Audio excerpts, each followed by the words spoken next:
We're back with day 3. Can we believe it? 3 days in a row. We are killing it. If you're just joining us, my name is Marjani. Welcome to my channel. And this is kind of a little impromptu self-challenge that I started a couple of days ago, in which I'm challenging myself for the next 90 days to show up on YouTube and just chat, just vibe for at least 3 minutes. So those are the requirements. I have to come on every day. I need to post every day.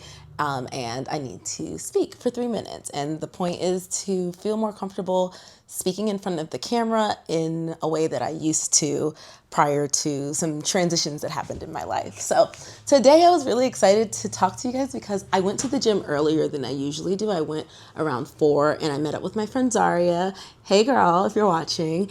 And we had a really great lower body workout, which I enjoyed. And then I stayed around and did some calisthenics for a while. I pulled out the rings and played around on that for a little bit, which was fun.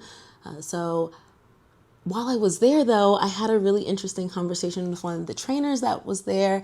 And it was just like a beautiful gym moment where we were affirming the fact that there is so much power in having a fitness journey, specifically for the simple fact that your aesthetics are a byproduct of the work, right? When you show up to the gym, you are doing the work. You're doing what you need to do, the mental fortitude, the discipline, the consistency, showing up, you're doing the hard work. And all of the things that happen physically are a byproduct of that. Does that mean that maybe you're not training optimally, or maybe you have other goals that are aesthetic that you might need to tweak? Absolutely. We understand that, right? Specific training will get you specific results. However, in the terms of the overarching idea of discipline and consistency, I truly believe that the most important muscle that you work out every day is your brain and your mindset. Some days you have to be patient with yourself, right? And I liken that to when you have to slow down your reps, because when you are just pumping through them, you are reducing time under tension, right? So if your goal is hypertrophy, for example, you want to increase the time under tension. If you're just blasting through those reps, you're really not getting the best workout for your specific goal. So you have to learn patience to slow things down.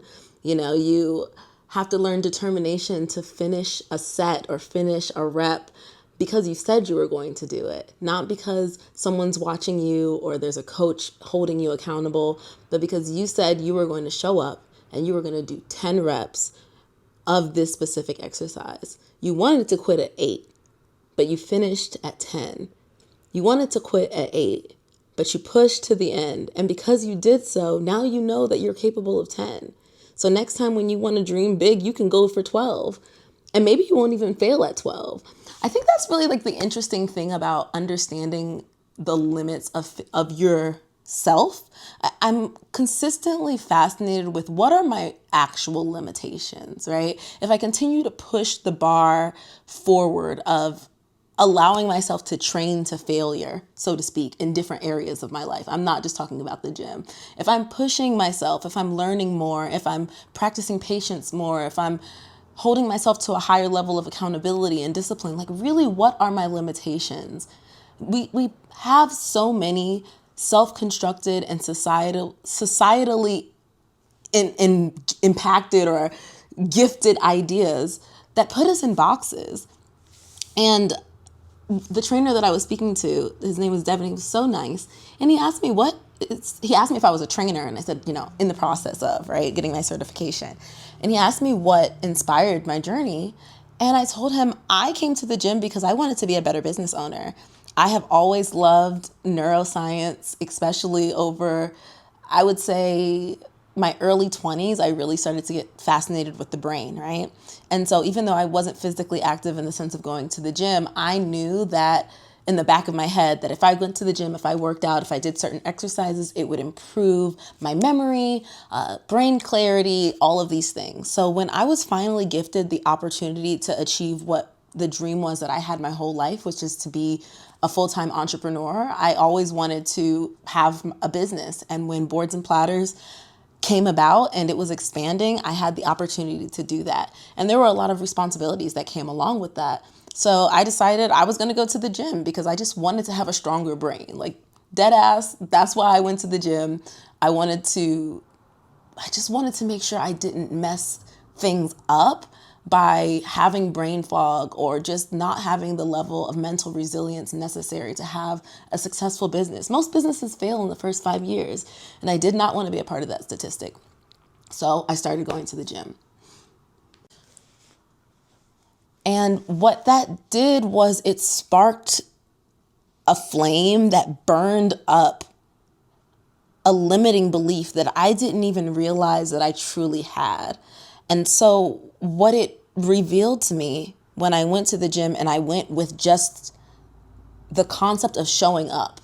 It wasn't about, gaining a certain aesthetic. I wasn't really even worried about the numbers. I wasn't worried about necessarily becoming more fit, so to speak.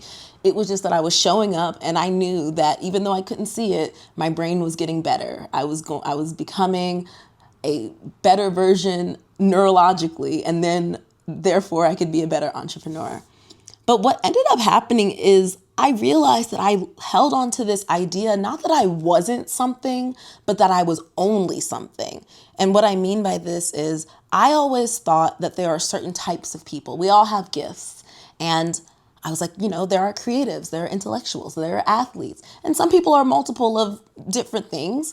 And I always kind of categorized myself as a creative and an intellectual, right? I never really identified myself as an athlete or even really was remotely interested in it outside of something that felt artistic like dance or cheer, things like that.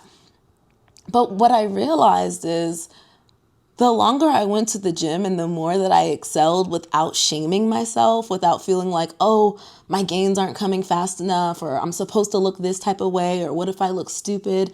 I just went to go. And that kind of freed me from this expectation of having to appease external values, because as long as I showed up, I was doing the work, right?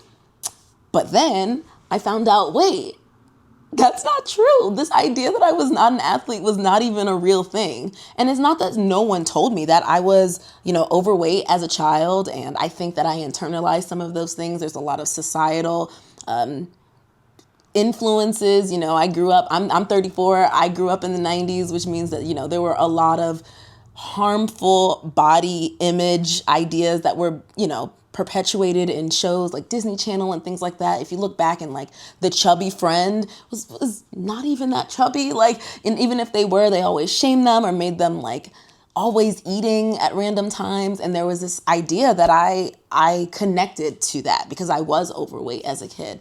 And so I guess I thought, oh, if you look like this, you can't possibly be athletic, right? And I internalized that even when I lost almost 100 pounds, even when I didn't have any thoughts about my weight one way or another. I still had this internalized limiting belief.